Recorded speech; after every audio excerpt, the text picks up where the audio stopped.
Hare Rama Hare Krishna group பூண்டும் சாப்பிட மாட்டார்கள், வெங்காயம் சாப்பிட மாட்டார்கள், டம்மி பீஸுன்னு சொல்லலாம். ஆனா வந்து ஆன்மீக சேவை மட்டும் பண்ணுவாருங்க.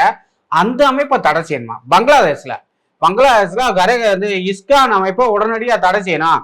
அப்படி தடை செய்யலைன்னா இஸ்கான்ல இருக்க ஒவ்வொரு இந்துக்களையும் நான் கொண்டுவோம், போட்டு தள்ளுவோம் அப்படின்னு சொல்லி வந்து டாக்கா உலயமாங்கிற அமைப்பு வந்து எச்சரிக்கை விட்டுருக்கு. ஏடா இல்லை, உங்களுக்கு சுதந்திரம் வாங்கி கொடுத்தது பாகிஸ்தான்காரன் உங்களை கொத்தடிமையா வச்சிருந்தியான்.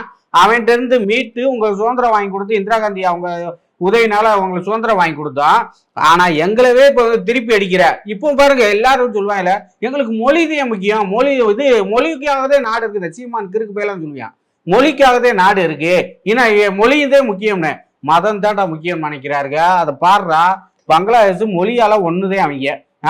வங்காள மொழி பேசுறோம்னா அடிச்சு வரட்டுறியா, அதுல இஸ்கான் அமைப்புல இருக்கக்கூடாதுங்கிறியா, இந்துவா இருக்கக்கூடாதுங்கிறியா, நீ மதம் மாறுங்கிறியா. காரணம் மதவெறி. அதெல்லாம் தெரியாது அவங்க. பாருங்க இதுல வந்து இஸ்கான் அமைப்பெல்லாம் இது அவங்களே ஒரு இது. அவர் எங்கேயும் வம்பு தும்புக்கு போக மாட்டாங்க, சண்டைக்கு போக மாட்டாங்க, சாமியை கும்பிடுவாங்க, ராமன்னு மந்திரத்தை சொல்லுவாங்க. அவன் வந்து எந்த ஆபத்தும் யாருக்கு எந்த தீங்கும் இல்லை. ஆனா ஒரே இது இருக்கு, மதம் மாற முடியாது. இஸ்கான் அமைப்புல ஒருத்தவன் இருந்தியானா அவன் வந்து அவனும் மதம் மாற மாட்டான், பக்கத்துல இருக்கிறவனே மதம் மாற விட மாட்டான். அதே இவங்களுக்கு இது வந்து குறைச்சலா இருக்கு. இந்த டாக்கா உலயமா அமைப்புக்காரனா, ஏடா சோத்துக்கு வழி இல்லை. ட்ரெயின் போனா ஒரு ட்ரெயின்ல இப்போ 20,000 பேர் போறேன், 20,000 பேர் 2,000 பேர் போற ட்ரெயின்ல 20,000 பேர் போறேன். வந்து ஒரு சாப்பாட்டுக்கு வழி இல்லை, பஞ்சம், போராட்டம். பாராளுமன்றத்தில் கூட இருக்க டேப்பை கூட சில்வர் டேப்பை சாதாரண குழாயை கூட களவாண்டு போற நிலைமையில தான் இருக்கீங்க.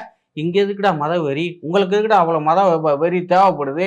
இதை வந்து இஸ்கானுக்கு எச்சரிக்கை விடுறாங்க. ஒரு இஸ்கான் எல்லா நாட்டிலும் இருக்காண்டா, எங்கேயும் பிரச்சனை இல்லடா, உங்க நாட்டுல இருந்தாண்டா வந்து பிரச்சனை வந்து. அதனால மத வெறியை விட்டுட்டு இது வந்து பங்களாதேஷ் திருந்தனா, இல்லைன்னா தமிழ இது ஜெய்சங்கர் அவங்கள, அஜித் அவங்கள ஏதாவது நல்ல முடிவா எடுக்கணும் தமிழை போற்றி.